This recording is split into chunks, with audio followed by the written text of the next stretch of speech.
Astăzi, Curtea a pronunțat o hotărâre care a avut la bază 3 sesizări depuse de 2 deputați din Parlament și de o persoană care a fost sancționată pentru utilizarea panglicii bicolore negru-oranj. Autorii au contestat mai multe norme care au extins lista simbolurilor catalogate ca extremiste și au prevăzut sancțiuni pentru utilizarea lor. Acestea sunt simboluri general cunoscute, utilizate în contextul unor acțiuni de agresiune militară, crime de război sau crime împotriva umanității, precum și al propagandei sau glorificării acestor acțiuni. Curtea a constatat că utilizarea unor atribute sau simboluri echivalează cu exprimarea unei opinii sub forma discursului simbolic, iar interdicția de a le utiliza limitează dreptul la libertatea de exprimare. Prin urmare,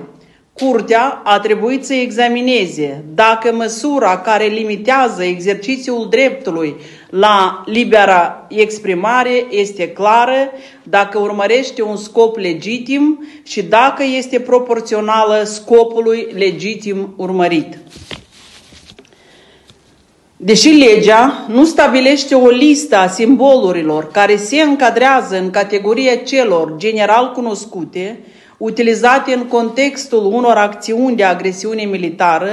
crime de război sau crime împotriva umanității, precum și al propagandei sau glorificării acestor acțiuni, ea oferă o descriere a acestora, menționând și un exemplu: banda bicoloră negru-portocaliu.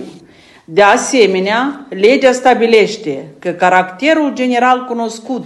al unor asemenea atribute și simboluri se constată doar în cazurile în care atributele și simbolurile în discuție,